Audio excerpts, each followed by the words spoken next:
Rádio Bandeirantes. Aqui você se informa. Faturamento e horas trabalhadas na indústria cresceram em maio e nós vamos conversar agora sobre esse assunto com o gerente executivo de economia da Confederação Nacional da Indústria. O Renato Fonseca está conosco aqui em áudio e vídeo no Jornal Gente. Tudo bem, Renato? Bom dia para você. Bom dia, Pedro. Bom dia, Thaís. Bom dia aos ouvintes da Rádio Bandeirantes. Já dá para a gente falar em retomada da atividade industrial ou é cedo ainda? Olha, na verdade, é preciso entender a crise, né? Não foi uma crise que as pessoas ficaram, de repente, desempregadas ou as empresas começaram a quebrar. Foi uma crise que foi obrigado a fechar as portas. Tá? Então, à medida que as portas começam a se reabrir, as cidades começam a suspender as medidas, você começa a crescer novamente. A grande incerteza que a gente tem é se daqui para frente vai ter que fechar novamente alguns lugares e se isso vai acabar passando no aumento significativo do desemprego e em lojas quebrando. Até agora isso não está acontecendo, mas isso pode acontecer e aí sim a gente vai voltar novamente a uma crise mais séria. A gente está descobrindo agora qual é, de fato, a consequência da crise em vários setores. Por exemplo, na reabertura de restaurantes, muitos não reabriram. Na reabertura do comércio, vários também não voltaram ainda. No campo industrial, já se tem um número em relação a isso? O que houve de fechamento e que tipo de atividade conseguiu manter a sua subsistência nesse momento?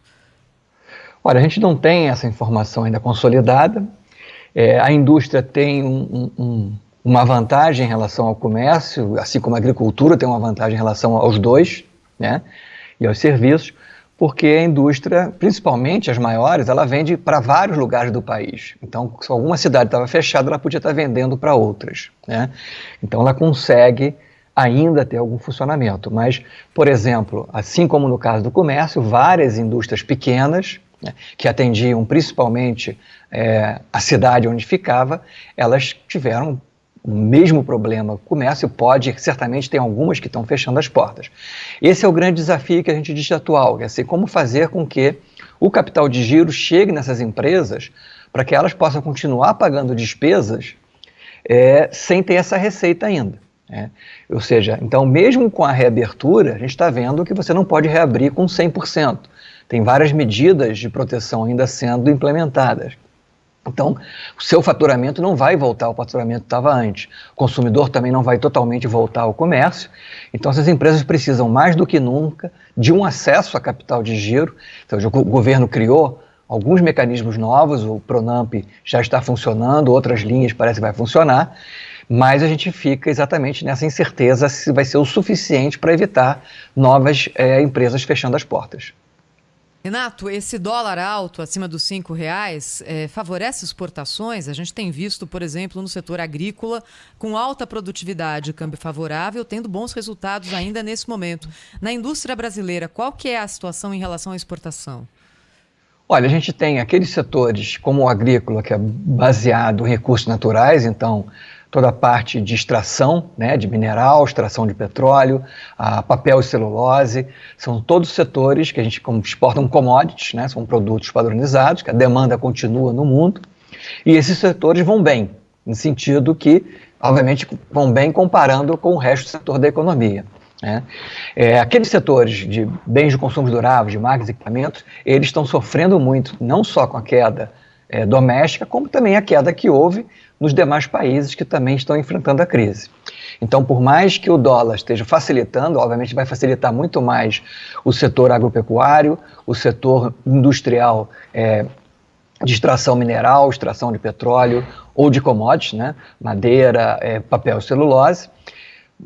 Isso ajuda porque aumenta a receita, mas você tem um comércio hoje ainda, eu diria assim, meio que desestruturado. Países que antes compravam reduziram a compra de bens de consumo duráveis.